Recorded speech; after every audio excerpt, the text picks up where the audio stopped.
Queridos irmãos, queridas irmãs do grupo de reflexão bíblica São Jerônimo, paz e bem. Hoje é dia 25 de janeiro, terceiro domingo do tempo comum. Dia 25 de janeiro nós temos a festa da conversão de Paulo apóstolo, mas a liturgia recomenda que nós celebramos com a liturgia do domingo. E o evangelho de hoje é de São Mateus, capítulo 4, versículos 12 a 23. O Evangelho inicia dizendo é, que, que João Batista foi preso. É importante saber, Jesus estava no deserto e à beira do Rio Jordão, onde Jesus foi batizado por João Batista.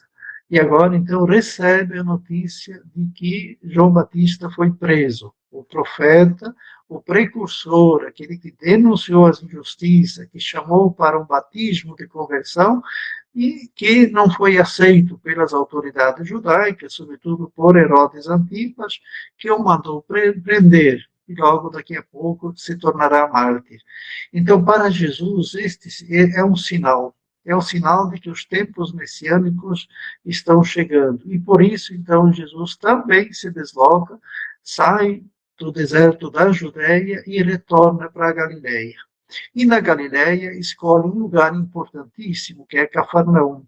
Cafarnaum estava situada ao largo do mar da Galiléia. É por ali que passavam caravanas, que passavam o povo, as notícias, o comércio, a cultura. E é ali que Jesus, então, inicia a sua atividade messiânica. E Jesus inicia recordando um texto importante do profeta Isaías, aquele texto que nós ouvimos na primeira leitura de hoje. Jesus, então, lembra que o profeta já dizia que do outro lado do Jordão havia o que? A Galileia dos pagãos. O que é essa Galileia dos pagãos? Eram os confins da terra de Israel. Era a parte mais distante de Jerusalém, do templo. Era uma região era desprezada, inclusive, porque dizia que esse povo nem era bem judeu, e por isso era considerado um povo impuro muitas vezes, mesmo sendo judeus.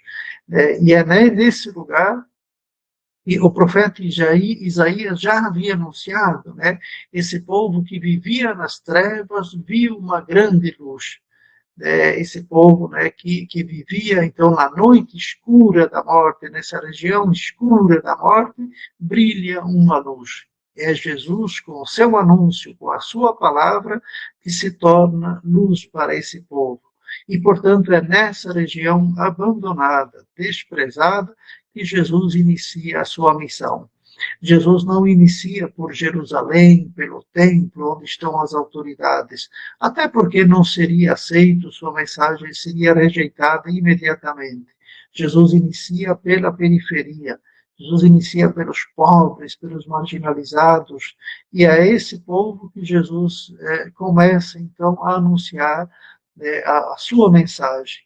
E o Evangelho de Mateus nos diz que Jesus então inicia dizendo, começando a pregar. Ele é o pregador, ele é o mestre, ele é o Messias.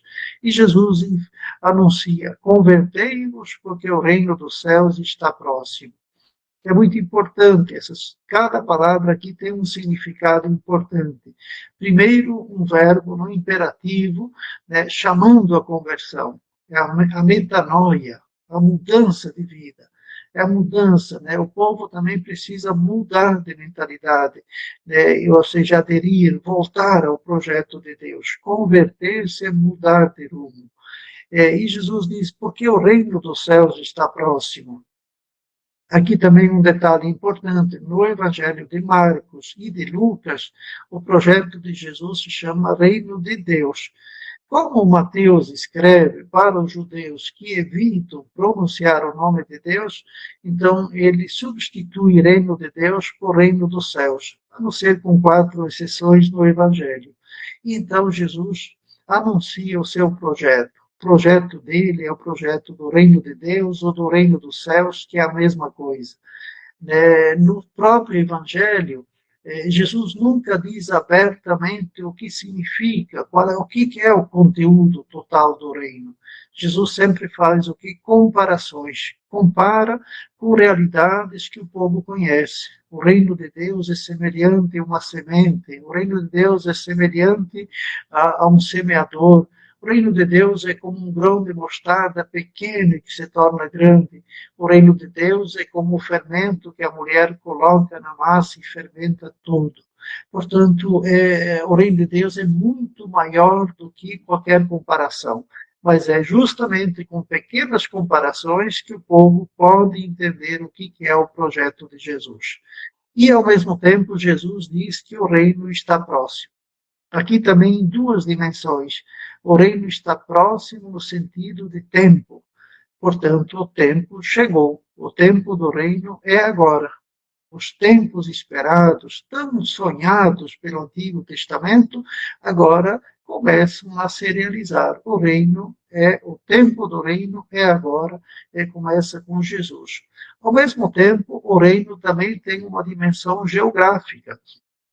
Ou seja, o reino está próximo de Jesus. Aonde Jesus está, é ali que está o reino. Nas pequenas coisas, nos pequenos sinais que Jesus fará, isso já são sinais do reino. Então, Jesus fala, né, do reino dos céus, do reino de Deus, e a partir disso, todo o projeto de Jesus, tudo aquilo que Jesus faz, vai girar em torno do reino. O reino, Jesus inicia o reino, mas não faz tudo sozinho. Tanto que uma das primeiras atividades de Jesus é formar um grupo de seguidores. Então Jesus vai à beira do mar da Galileia, onde estão os pescadores, e faz os primeiros convites. Interessante comparar com os mestres judaicos. Não eram os mestres judaicos que saíam da sua posição e iam em busca de discípulos, mas eram os discípulos que tinham que ir aonde o mestre estava. Então Jesus inverte, e Jesus vai aonde as pessoas estão. Jesus não escolhe os capacitados, mas capacita os escolhidos. Chama pessoas trabalhadoras que estão pescando o seu peixe, né? E Jesus os convida, e nós temos uma sequência de duas duplas, Pedro e André, depois Tiago e João. São duas duplas. O primeiro são aqueles que lançam as redes, o segundo são aqueles que estão consertando as redes. A igreja viu nesses dois modelos o exemplo missionário.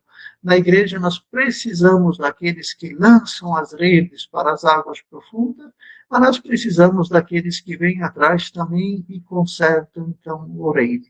Ao chamado de Jesus, eles obedecem e se colocam em seguimento, se colocam atrás de Jesus, não à frente de Jesus.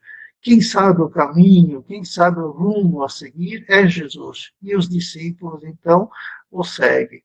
E o texto, né, conclui, né, dizendo, então, que Jesus andava por toda a Galileia, ensinando em suas sinagogas, né, e pregando o Evangelho do Reino. Esse é sempre o chamado, o projeto de Jesus. E Jesus fazia tantas coisas, fazia tudo, fazia o bem às pessoas, visitava, curava as doenças, suas enfermidades, acolhia aqueles que eram marginalizados e incluía no seu reino. Para nós hoje é muito importante, né? Ou seja, nós vivemos num mundo em que a confusão está reinando, onde os grandes cada vez mais se prevalecem sobre as nações mais pobres, mais pequenas, e é nesse mundo de anti-reino que nós somos chamados a também anunciar o reino. O reino é de Deus, o reino é dos céus, mas numa oração eucarística nós dizemos esse reino que também é nosso. Portanto, o reino inicia com Jesus, inicia com aquilo que Jesus faz e tem continuidade na ação depois da igreja, na ação nossa de cada um. A nossa parte pode ser pequena, mas ela é importante na construção do reino. Então, igual, né, esses 4 primeiros discípulos que se colocaram a serviço de Jesus, a serviço do reino, hoje também nós somos convidados a colaborar e participar Mesmo que a nossa participação seja pequena, mas ela é importante e ela é necessária. Meus irmãos, minhas irmãs, que esse evangelho deste domingo tão bonito, né, nos ajude. No meio da noite escura, no meio das trevas, no meio das sombras da morte, Jesus apareceu como a luz que iluminou. E assim também hoje, nós como cristãos, como batizados, devemos também ser aquilo que Jesus vai nos pedir logo no capítulo 5, versículo 13 em diante. Nós devemos ser sal da terra e ser luz do mundo. Nós somos chamados a brilhar justamente na noite escura. É na noite escura que as estrelas brilham melhor. E é na noite escura que nós somos chamados a anunciar o Evangelho e anunciar a boa notícia do reino de Deus ou do reino dos céus. Amém.